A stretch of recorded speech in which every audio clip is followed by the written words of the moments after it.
the city or travel out of your community to actually enjoy yourself anymore. And we want to be able to, for you to be able to afford it. So that's why the tickets are only $7. Well, $10 at the door. But if you pre-sale, it's $7. And we want to be able to, it's a family event, and we want you to be able to enjoy yourself, be able to bring your children, and just have fun. And we have a great lineup today. We have students here from the high school, as well as people from the community. We have people coming as far as New York, so we hope you enjoy yourself. I just want to ask our mayor to just say a few words. Mayor Christine, can you just give us a few words?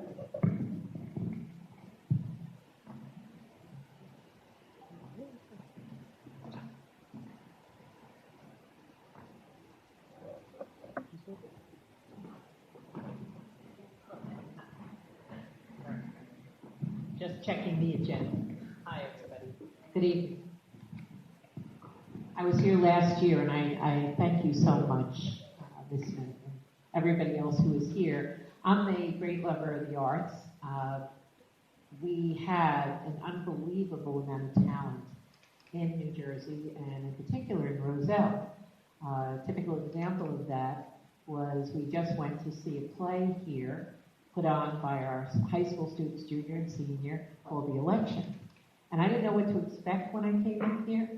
I had just been to a Broadway play the week before. I saw the story of Gloria Estefan. And I don't have to tell you that today to go to see a play in New York can be pretty hefty. And so I don't do it that frequently. And when I came here, I thought, well, what's this going to be like? I thought I was going to see some kids play, and I was going to clap and say yay, because I'm supporting, youngsters. And Sandra Franco. Did I say that right? I said it correct. Let's get it. So, she will be presenting two pieces for us, ladies and gentlemen. You were here last year, right? Yeah. You was. How you doing? Good, how are you? Pretty good, pretty good. Sorry. Are you sitting? Standing? Standing. All right. Good. Thank you. Before I start, I'm going to say something completely off topic just because I have a platform. To our lovely mayor, thank you for taking a stand and making our city a sanctuary city. And if you don't know what that means, then you need to find out. So thank you for that. I wrote two pieces. In your program, it initially says that I was going to write something called Smile, They Say, but like many writers know, sometimes we start something and then creatively it's over. So I'll read another piece to you. But my first piece is called Hey Young Girl, Smile. And this I wrote, I think, to a younger me. Hey pretty girl, why you so down? Yeah, I'm talking to you.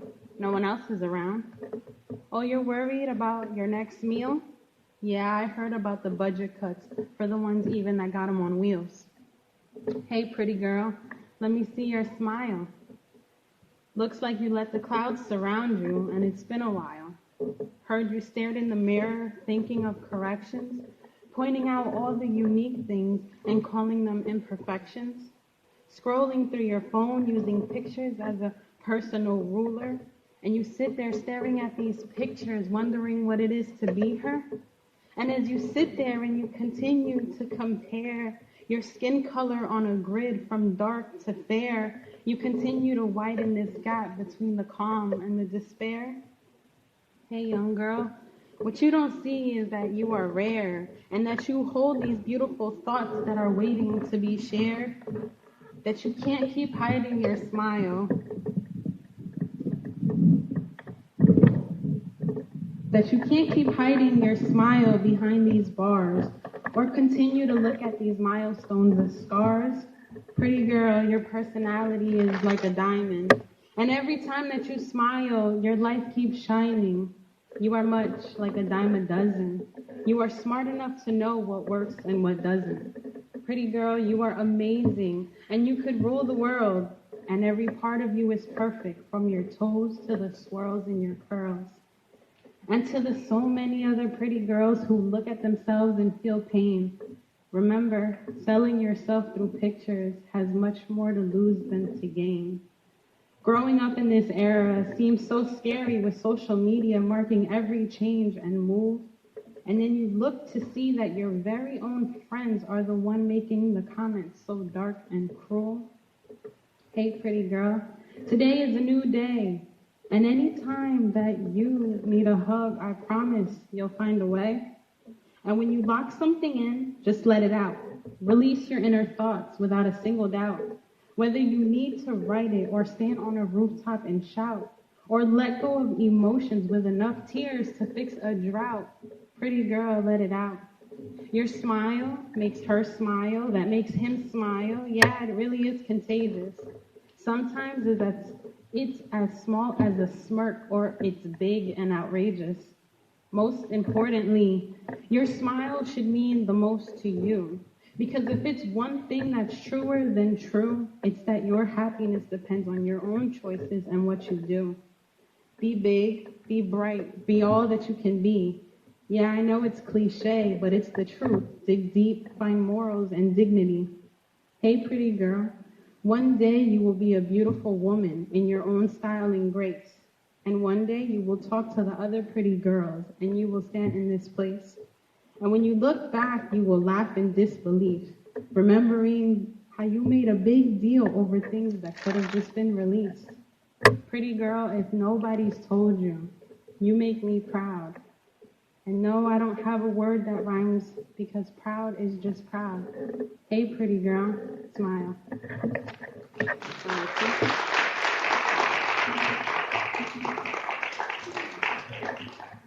And this other piece I wrote about 2 years ago, and I wrote this to my daughter because I was in a place afraid that my daughter would grow a complex because she is mixed. So I wrote this, and it's called Colorblind, Dense World. Colorblind is what I hope I raise you to be. Learn to find yourself and your opinions in this world of density. My biggest fear is that I don't raise you to be proud, that you don't learn that silence can be loud, and that you feel you just have to belong to one crowd. Be colorblind, but learn to love your own colors inside. Wear around your colors of being black, white, and Hispanic with pride. Be colorblind in this dense world.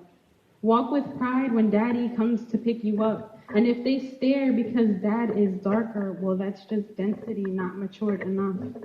Let them talk because you are different. Understand and see that people can be hurtful and ignorant. But take it with a grain of salt, and your options are limitless, more like infinite. Be proud of the person that you choose to be. And when you stick out, be even more proud because that's just individuality. Be colorblind in this dense world. Pay no thoughts to the ones who never learned to be colorblind. Don't even try to explain, because what's knowledge to a dense mind? Life is about the options you have and the roads that you choose. Remember, everyone can express themselves, and some just do it by being rude. Be wise and know that regardless of what you like or what you hate, this just is who you are. Think clearly of what you say. Remember that words can scar. Be colorblind in this dense world. Color the world not by skin, but color by heart. Know that there's beauty in kindness, but even in hate, there's sorrowed art. Paint your life so the only things that people get to see are the beautiful traits of acceptance in your personality. Be patient, be loving, be helpful and kind. In this dense world, baby girl, learn to be colorblind. Learn to live, relive, forgive, and outlive. Learn to stand up and out for the things in your right. Understand that sometimes speaking out is only the beginning of a deep-rooted fight. In this life, what you bounce out is what you receive. Learn to be proud of all your ethnicities, regardless of what others may perceive. Be colorblind. Be colorblind, but be color conscious. Know that there's changes to be made in society, but you can start with patience, caution, and just being honest. Learn that whether it's hola, what's up, or hello, whether the skin is light, dark, black, white, or yellow, whether it's rich, poor, suburbs, or ghetto, dense minds only think through the narrow. But if you spread love, well, that echoes. Learn that at your own pace, you can leave a trace that might guide others in their fates to prevent a new world of disgrace. Know that there's responses to everything that you do. Just remember there's far more than your red, white, and blue. We hope we raise you to be a leader. Hope you always feel you're an overachiever and never let anyone tell you you're not enough of either. While you see physical first, personality is everlasting. And remember that every time you think to gossip, you're trashing all the barriers that we have been smashing. Be colorblind. Before you open your mouth, think before you speak. Talk with your head held up high, determined not to be weak. Let others hear you talk and make everything else irrelevant. Speak with force, not forgetting one element, that everyone is equal and have sentiment. Make having respect eminent. Be proud, be loud, understanding, and courteous. Be forgiving, be different, be virtuous. Learn to love your skin. Learn that no matter how much we love you, it's all about what's within. Most importantly, learn to love others for what they want to be. Learn that some feelings are as far as a star or as strange as astrology. Learn to love, live, and be free. Learn to be colorblind in this world of density, my dearest Riley.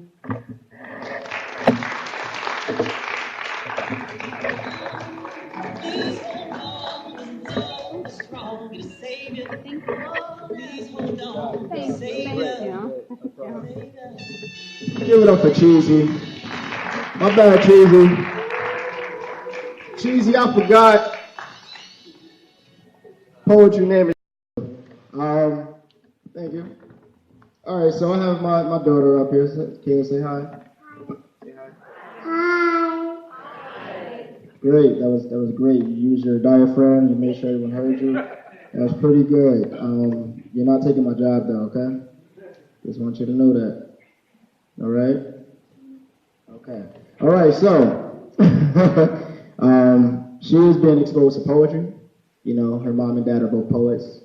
Kayla, can you tell me what an author is? What is an author?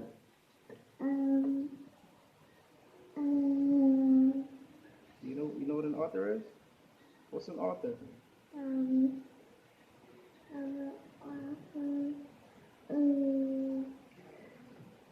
author is.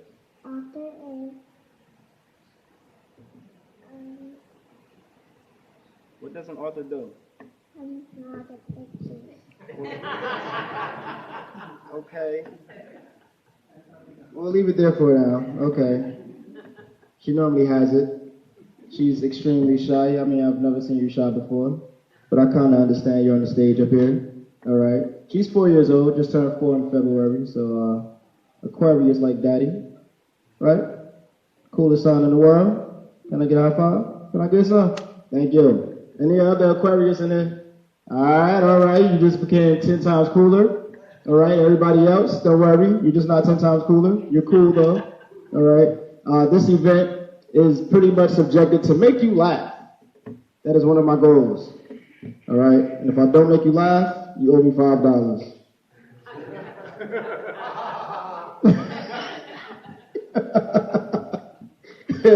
All right, Mr. Henry. It's great to see people that you've known for many years. I've known Mr. Henry for a long time. You know, and it's great, man. I commend you, bro. Like this guy is amazing. Give it up for Mr. Henry in the building. I met Mr. Henry in East Orange. Was that Elmwood Park? It was at Elmwood Park in East Orange, and I was performing. Man, this is a long time ago. This is 2005. Wow, 2005. And I was performing, and then he asked me to come to a church and perform for the youth there. And I love the youth. I love children. I'm also an educator. I'm a teacher. And I'm an author of about 5 books. I'll be releasing my 5th book this summer. I published over 75 books, and I just love literature. Enough about me. I normally don't like to talk about myself. I wish that she would have, read the bio, but it's okay. I'll pay Chris to do it. My best friend. But we got some poetry coming on. Is that what you came for? Yeah. Who came for the punch? All right, just save me a little bit. I want to share a poem with you guys. Is that all right? Is that all right? All right. So, how many of you write but never performed before? If you've never performed, are you performing today? No. Why? You're a little nervous? Oh, she will? Okay. Cool. You don't have your phone? Well, you have time. And what about you? She just groaned at me. He's like, nah, don't even talk to me, bro. All right. So, it's always encouraging. You never know whose life you may change by sharing a part of yourself. All right, so that's why I always encourage people to just share a little bit. You don't got to say everything, you know. If you got holy socks on today, that's cool. Just you, your shoes, and your socks enough. That's it. And Jesus, of course. God, you know that you got holy socks. All right, so this first poem I want to share with you guys is something I call superheroes. Any educators in here? Any teachers, educators? All right, cool. That is great stuff. This first poem is called Superheroes. And educators, you are a superhero. I don't know if anyone told you, but you're a superhero. And here we go. The man who has no imagination has no wings. So how can I expect my students to fly if I don't? I am a superhero to my students. They are first graders, gullible to believe anything I tell them, but are smart enough to identify liars, monsters, and strangers. No costume is needed when I show up to work. They are very attentive. I tell them the truth with sprinkles on top. For example, my students ask me, "Where is your costume, Mr. Brown?" And I tell them that I don't own one. My students are so inquisitive. They want to know everything like little detectives. They are not afraid to be first, not afraid to answer any question, even if they don't know what the question is. See, they look at me and see Mr. Brown as superhero, who knows everything. See, Webster's definition of a superhero is a benevolent fictional character who is super like Superman. But I'm just this teacher, strong with muscles. They see me as this perfect guy who lives in the classroom. Why? Because I'm there when they get there, and I'm there when they leave. So they really ask me, "Where do you sleep, Mr. Brown?" And I said, "I don't live here." I learned that most of them don't have a man at home, so I may take the place of their fathers, even their mothers, because we spend most of the day together. Creating a universe you wouldn't understand outside of this classroom. Everyone outside of this room is an alien, a bad guy unless we can identify them as family. I demonstrate to my students why it is important to treat people how they want to get treated, how to get up after they fall and to keep playing. I implement how eating healthy will bring more success. I teach them the same things my teachers taught me. My superheroes. You see, my students ask me to show them my superpowers, and I tell them that some of my powers don't work on school property. So, of course, the wise guy was like, "Well, let's go down the street, Mr. Brown." I'm like, "Dude, I can't take you off school property without your parents' approval." See, I tell them that they are superheroes too, especially the students who haven't realized what their superpowers are, like Antoine. He may not be able to read or identify many letters, but he is brilliant. And he knows what photosynthesis is. He demonstrates it by being the plant I need to breathe. You see, I see me when I look at him, a younger version. Sometimes I have to turn away so I wouldn't let my tears flood the classroom. And I know it will be very disappointing to know that I can't walk on walls, fly, or jump faster than a speeding bullet, but let's stop joking. My students know that I can't do any of those things. But our imagination is built up on possibilities, hope, that if we believe it can happen, then it can. However, adults may think differently. They may lose the powers as soon as their wings get clipped, that they can no longer fly, which is why I take my job that much more serious. Who will show them what love looks like? Antoine taught me something that I didn't believe in when I first started teaching, that children are teachers as well. They will love you with no warnings. They will run up on you and hug you. Like, "Yo, what are you doing?" "Oh, you're just trying to hug me." "Okay, I'll hug you back." All right. See, my students I'm only the facilitator. My students are the real teachers who taught me something that I didn't pay attention to, that my students are teachers as well. And I have a weakness, and my weakness is hearing I love you.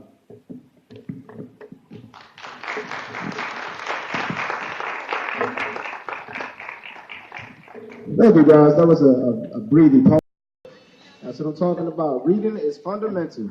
Robert Pizer is a New Jersey native and the author of A Tall Tales of Purple Land, a compilation of 8 rhyming stories full of whimsical characters. He grew up in Hillside, New Jersey, currently resides in Bridgewater, New Jersey. He is looking forward to retirement on April 28th. Let's give it up for this retiring fella walking up to the stage. Robert Pizer. No problem.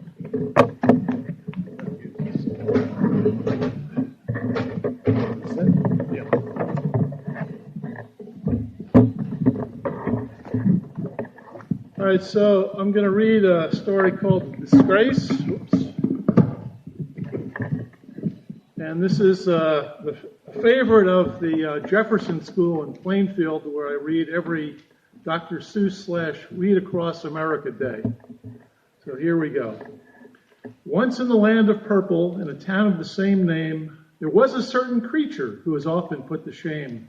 His clothes were old and ragged, there was dirt upon his face. The soles of his shoes had holes. He was a total disgrace. Why, look at you, someone laughed. A disgrace you surely are. You cannot stay in our town. From here you'd best get far.